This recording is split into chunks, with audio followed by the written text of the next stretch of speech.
Chapter 9. Sissy's Progress. Sissy Jupe had not an easy time of it between Mr. M'Choakumchild and Mrs. Gradgrind, and was not without strong impulses, in the first months of her probation, to run away. It hailed facts all day long so very hard, and life in general was opened to her as such a closely ruled ciphering book, that assuredly she would have run away, but for only one restraint. It is lamentable to think of, but this restraint was the result of no arithmetical process, was self-imposed in defiance of all calculation, and went dead against any table of probabilities that any actuary would have drawn up from the premises. The girl believed that her father had not deserted her. She lived in hope that he would come back, and in the faith that he would be made the happier by her remaining where she was. The wretched ignorance with which Jupe clung to this consolation, rejecting the superior comfort of knowing, on a sound arithmetical basis, that her father was an unnatural vagabond, filled Mr. Gradgrind with pity. Yet what was to be done? M'Choakumchild reported that she had a very dense head for figures; that, once possessed with a general idea of the globe, she took the smallest conceivable interest in its exact measurements; that she was extremely slow in the acquisition of dates, unless some pitiful incident happened to be connected therewith; that she would burst into tears on being required, by the mental process, immediately to name the cost of 247 muslin caps at 14 pence halfpenny; that she was as low down in the school as low could be; that after 8 weeks of induction into the elements of political economy, she had only yesterday been set right by a prattler 3 feet high, for returning to the question, what is the first principle of this science, the absurd answer, "To do unto others as I would that they should do unto me." Mr. Gradgrind observed, shaking his head, that all this was very bad, that it showed the necessity of infinite grinding at the mill of knowledge, as per system, schedule, blue book, report, and tabular statements A to Z, and that Jupe must be kept to it. So Jupe was kept to it, and became low-spirited, but no wiser. "It would be a fine thing to be you, Miss Louisa," she said one night, when Louisa had endeavoured to make her perplexities for next day something clearer to her. "Do you think so?" "I should know so much, Miss Louisa. All that is difficult to me now would be so easy then." "You might not be the better for it, Sissy." Sissy submitted, after a little hesitation. "I should not be the worse, Miss Louisa." To which Miss Louisa answered, "I don't know that." There had been so little communication between these two, both because life at Stone Lodge went monotonously round like a piece of machinery, which discouraged human interference, and because of the prohibition relative to Sissy's past career, that they were still almost strangers.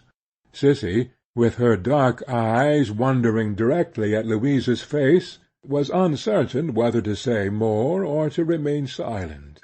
"You are more useful to my mother, and more pleasant with her than I can ever be," Louisa resumed. "You are pleasanter to yourself than I am to myself." "But if you please, Miss Louisa," Sissy pleaded, "I am, oh, so stupid." Louisa, with a brighter laugh than usual, told her she would be wiser by and by. "You don't know," said Sissy, half crying, "what a stupid girl I am. All through school hours I make mistakes. Mr. and Mrs. M'Choakumchild call me up, over and over again, regularly, to make mistakes. I can't help them. They seem to come natural to me." "Mr. and Mrs. M'Choakumchild never make any mistakes themselves, I suppose, Sissy?" "Oh, no," she eagerly returned. "they know everything." "Tell me some of your mistakes." "I am almost ashamed," said Sissy, with reluctance. But today, for instance, Mr. Machoakumchild was explaining to us about natural prosperity. National, I think it must have been, observed Louisa. Yes, it was, but isn't it the same? She timidly asked. You had better say national, as he said so, returned Louisa, with her dry reserve. National prosperity. And he said, now, this schoolroom is a nation, and in this nation there are 50 millions of money. Isn't this a prosperous nation? Girl number 20, isn't this a prosperous nation? And aren't you in a thriving state? What did you say? asked Louisa. Miss Louisa, I said I didn't know. I thought I couldn't know whether it was a prosperous nation or not, and whether I was in a thriving state or not, unless I knew who had got the money, and whether any of it was mine. But that had nothing to do with it. It was not in the figures at all, said Sissy, wiping her eyes. That was a great mistake of yours, observed Louisa. Yes, Miss Louisa, I know it was, now. Then Mr. Machoakumchild said he would try me again, and he said, this schoolroom is an immense town, and in it there are 1 million of inhabitants, and only 25 are starved to death in the streets, in the course of a year. What is your remark on that proportion? And my remark was, for I couldn't think of a better one, that I thought it must be just as hard upon those who were starved, whether the others were 1 million or 1,000,000. And that was wrong too. Of course it was. Then Mr. Machoakumchild said he would try me once more, and he said, here are the stutterings. Statistics, said Louisa. Yes, Miss Louisa, they always remind me of stutterings, and that's another of my mistakes, of accidents upon the sea. And I find, Mr. Machoakumchild said, that in a given time 100,000 persons went to sea on long voyages, and only 500 of them were drowned or burnt to death. What is the percentage? And I said, miss— Here Sissy fairly sobbed, as confessing with extreme contrition to her greatest error. I said it was nothing. Nothing, Sissy. Nothing, miss, to the relations and friends of the people who were killed. I shall never learn, said Sissy. And the worst of all is, that although my poor father wished me so much to learn, and although I am so anxious to learn because he wished me to, I am afraid I don't like it. Louisa stood looking at the pretty, modest head, as it drooped abashed before her, until it was raised again to glance at her face. Then she asked, Did your father know so much himself that he wished you to be well taught too, Sissy? Sissy hesitated before replying, and so plainly showed her sense that they were entering on forbidden ground, that Louisa added, No one hears us, and if any one did, I am sure no harm could be found in such an innocent question. No, Miss Louisa, answered Sissy, upon this encouragement shaking her head. Father knows very little indeed. It's as much as he can do to write, and it's more than people in general can do to read his writing, though it's plain to me. Your mother? Father says she was quite a scholar. She died when I was born. She was— Sissy made the terrible communication nervously.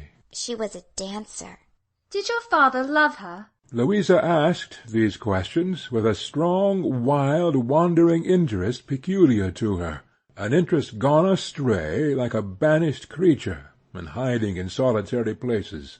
Oh, yes, as dearly as he loves me. Father loved me first for her sake. He carried me about with him when I was quite a baby. We have never been asunder from that time. Yet he leaves you now, Sissy. Only for my good. Nobody understands him as I do. Nobody knows him as I do. When he left me for my good, he never would have left me for his own. I know he was almost broken-hearted with the trial. He will not be happy for a single minute till he comes back. Tell me more about him, said Louisa. I will never ask you again. Where did you live? We travelled about the country, and had no fixed place to live in. Father's Sissy whispered the awful word. A clown. To make the people laugh, said Louisa, with a nod of intelligence. Yes, but they wouldn't laugh sometimes, and then father cried. Lately they very often wouldn't laugh, and he used to come home despairing. Father's not like most. Those who didn't know him as well as I do, and didn't love him as dearly as I do, might believe he was not quite right. Sometimes they played tricks upon him. but they never knew how he felt them, and shrunk up when he was alone with me. He was far, far timider than they thought." "And you were his comfort through everything?" She nodded, with the tears rolling down her face. "I hope so, and father said I was. It was because he grew so scared and trembling, and because he felt himself to be a poor, weak, ignorant, helpless man, those used to be his words, that he wanted me so much to know a great deal, and be different from him. I used to read to him to cheer his courage, and he was very fond of that. They were wrong books, I am never to speak of them here, but we didn't know there was any harm in them." "And he liked them?" said Louisa, with a searching gaze on Sissy all this time. "Oh, very much. They kept him many times from what did him real harm. And often of a night he used to forget all his troubles in wondering whether the Sultan would let the lady go on with the story, or would have her head cut off before it was finished." "And your father was always kind, to the last?" asked Louisa, contravening the great principle, and wondering very much. "Always, always," returned Sissy, clasping her hands. "Kinder and kinder than I can tell. He was angry only one night, and that was not to me, but Merrylegs. Merrylegs is his performing dog." "Why was he angry with the dog?" Louisa demanded. Father, soon after they came home from performing, told Merrylegs to jump up on the backs of the 2 chairs and stand across them, which is one of his tricks. He looked at father and didn't do it at once. Everything of father's had gone wrong that night, and he hadn't pleased the public at all. He cried out that the very dog knew he was failing, and had no compassion on him. Then he beat the dog, and I was frightened, and said, "Father, father, pray don't hurt the creature who is so fond of you. Oh, heaven forgive you, father, stop." And he stopped, and the dog was bloody, and father lay down crying on the floor with the dog in his arms, and the dog licked his face. Louisa saw that she was sobbing, and going to her, kissed her, took her hand, and sat down beside her. "Finish by telling me how your father left you, Sissy.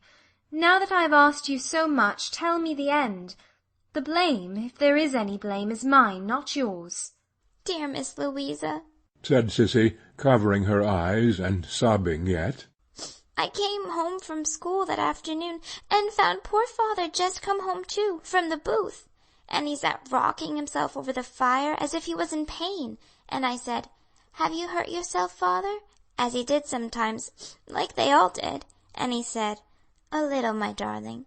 And when I came to stoop down and look up at his face, I saw that he was crying. The more I spoke to him, the more he hid his face, and at first he shook all over, and said nothing but, 'My darling and my love.'" Here Tom came lounging in, and stared at the two with a coolness not particularly savouring of interest in anything but himself, and not much of that at present. "I am asking Sissy a few questions, Tom," observed his sister.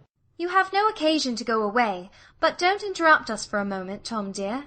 "Oh, very well," returned Tom.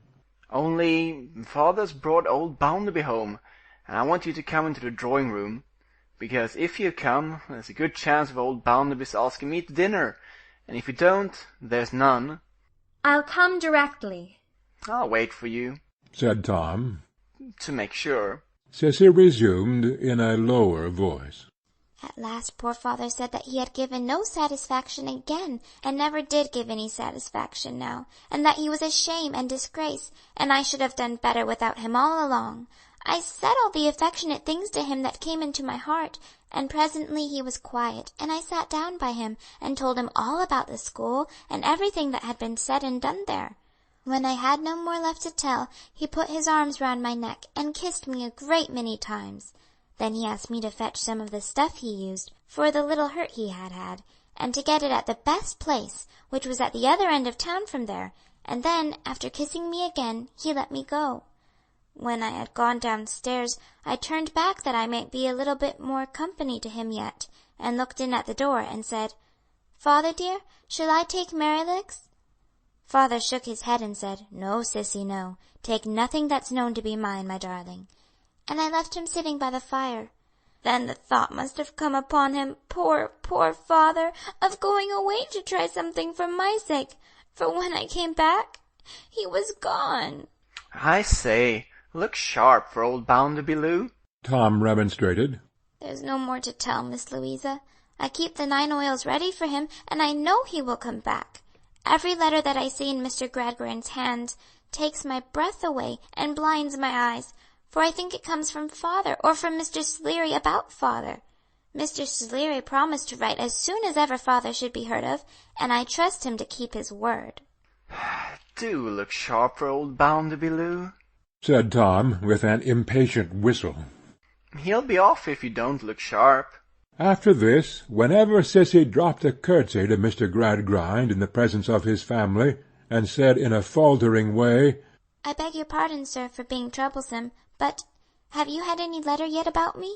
Louisa would suspend the occupation of the moment, whatever it was, and look for the reply as earnestly as Sissy did. And when Mr. Gradgrind regularly answered, No, Jupe, nothing of the sort, the trembling of Sissy's lip would be repeated in Louisa's face, and her eyes would follow Sissy with compassion to the door. Mr. Gradgrind usually improved these occasions by remarking, when she was gone, that if Jupe had been properly trained from an early age, she would have remonstrated to herself on sound principles the baselessness of these fantastic hopes. Yet it did seem, though not to him, for he saw nothing of it, as if fantastic hope could take as strong a hold as fact. This observation must be limited exclusively to his daughter. As to Tom, he was becoming that not unprecedented triumph of calculation which is usually at work on number 1. As to Mrs. Gradgrind, if she said anything on the subject, she would come a little way out of her wrappers, like a feminine dormouse, and say, Good gracious, bless me, how my poor head is vexed and worried by that girl Jupe so perseveringly asking over and over again about her tiresome letters. Upon my word and honour, I seem to be fated and destined and ordained to live in the midst of things that I am never to hear the last of. It really is a most extraordinary circumstance that it appears as if I never was to hear the last of anything. At about this point Mr. Gradgrind's eye would fall upon her, and under the influence of that wintry piece of fact she would become torpid again. Chapter 9